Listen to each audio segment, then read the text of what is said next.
Berapa skor yang Bapak berikan atas kinerja Kementerian Pertahanan yang dipimpin oleh Bapak Prabowo? Saya punya datanya dan kemudian akan saya sampaikan. Data-data yang Bapak pegang adalah keliru. Kunci ya, Betul. Anissa ya. Hanya ada 6 subtema yang kita bahas malam hari ini dan juga jika menggunakan terminologi atau istilah maka harus dijelaskan. Dan selanjutnya kami persilakan calon presiden nomor urut 1 Bapak Anies Baswedan untuk bertanya kepada calon presiden nomor urut 3 Bapak Ganjar Pranowo. Waktu Bapak 1 menit, kami persilakan Pak Anies. Terima kasih Pak Ganjar. Pertanyaan ini terkait dengan kinerja Kementerian Pertahanan. Ketika tadi kita bahas sama-sama situasi pertahanan kita, Bapak tadi membahas tentang bagaimana belanja alutsista, bagaimana rencana tentang minimum force itu bisa dicapai dan lain-lain. Bapak melakukan review itu. Nah, di sisi lain Bapak juga waktu itu pernah memberikan penilaian atas kinerja penegakan hukum di Indonesia. Bapak beri skor 5 atas kinerja hukum di Indonesia. Pertanyaannya sekarang terkait dengan pertahanan, berapa skor yang Bapak berikan atas kinerja Kementerian Pertahanan yang dipimpin oleh Bapak Prabowo? Silakan Pak Ganjar. Baik, masih ada waktunya Pak Anies? Cukup Pak Anies? Cukup. Baik.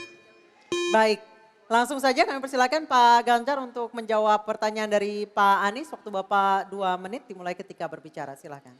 5 juga. Saya punya datanya dan kemudian akan saya sampaikan. Maka di meja saya sudah saya siapkan data satu persatu. Namun demikian Mas Anies, tentu saja ada yang ingin saya sampaikan dari apa yang tadi sudah saya utarakan. Ketika kemudian kita ingin membangun sistem pertahanan kita, maka dalam perencanaan kita tidak boleh gonta-ganti. Kita mesti ajak, mesti konsisten. Kedua, kita mesti mendengarkan betul-betul dari seluruh matra. Maka seluruh proses perencanaannya harus bottom up. Sehingga saya ketemu dengan seseorang berpangkat cukup tinggi, Pak, kalau Bapak kasih persenjataan kepada saya yang tidak saya butuhkan, sudah saya siapkan museum untuk saya taruh di sana. Situasi seperti ini tentu tidak mengenakan. Tapi ini harus kita buka apapun kondisinya untuk perbaikan bangsa. Kritik otokritik itu menyehatkan. Tidak ada kok rasa dengki di hati saya. Yang ada adalah bagaimana rasa cinta tanah air ini mesti kita wujudkan. Agar kemudian kita betul-betul bisa menjadi negara kuat di banyak area dan kita berbicara di dunia internasional disegani. Bung Karno telah menyampaikan itu. Daulat politik itu wajib. Berdikari dalam bidang ekonomi mesti dituju.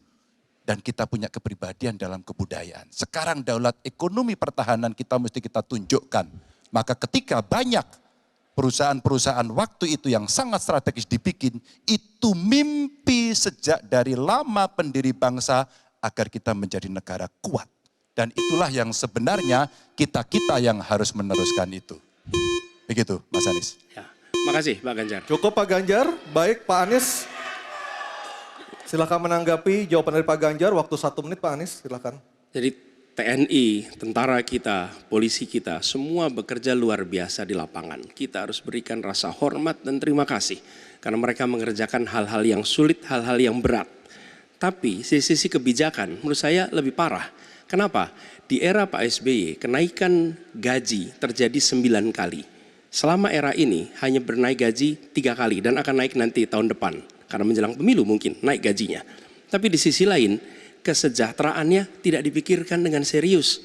Tukin hanya 80%. Lihat Kementerian Keuangan, lihat Kementerian PUPR. Menteri-menterinya mengusahakan peningkatan tukin di mereka. Lalu kita lihat tadi alutsista yang bekas. Yang itu resikonya adalah keselamatan dari TNI kita. Mereka bekerja keras menjaga setiap jengkal tanah Republik ini. Tetapi mereka tidak didukung dengan policy. Karena itu menurut saya skornya justru di bawah 5 Mas Ganjar. Kalau 5 itu ketinggian Pak Ganjar. Terima kasih Pak Ganjar. Baik, waktu habis Pak Anies. Pak Ganjar silakan jawab pertanyaan dari Pak Anies. Waktu Bapak 1 menit. Silakan Pak Ganjar. Mas Anies gak usah takut. Disebut aja angkanya berapa gitu loh. Kayak saya gitu loh. Jangan di bawah 5, sebut aja berapa. 11 Mas. Dari 100. Oke. Ini sedikit ngajari kendel Mas Anies biar berani. Apa yang kemudian saya lakukan dari jawaban saya untuk membela para TNI kita? Saya bersama mereka. Saya mendengarkan, saya berkeliling Indonesia, saya mampir bertemu di rumah-rumah mereka, di asrama-asrama mereka. Maka kami tidak mau kalau kemudian mereka, mohon maaf, bertempur dan mati sia-sia. Saya tidak rela. Maka itulah yang saya bela. Maka perencanaan bottom up itu betul-betul sebuah perencanaan yang mereka inginkan. Mereka harapkan dan mereka bisa menggunakan dengan sangat efektif. Termasuk pada soal kesejahteraan tadi yang disampaikan. Dan saya sepakat pada soal itu. Baik, terima kasih Pak Ganjar.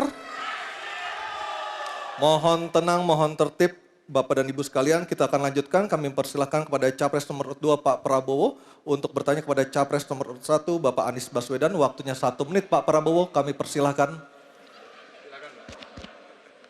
Saya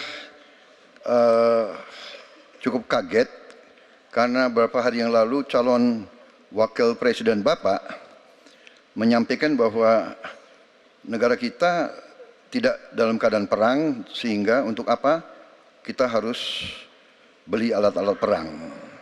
Tapi hari ini Bapak mengatakan Bapak setuju dengan kenaikan anggaran 1-2%. Jadi itu saya minta ketegasan. Yang kedua, ya sekali lagi data-data yang Bapak pegang adalah keliru dan juga Pak Ganjar tadi juga banyak kelirunya. Saya sangat transparan dan semua partai yang mengusung Bapak Profesor Anies mendukung APBN, berarti mendukung program saya. Termasuk PDIP di Komisi 1. Waktu habis Baik, Pak waktu Prabowo. habis. Jelajahi cara baru mendapatkan informasi. Download Metro TV Extend sekarang.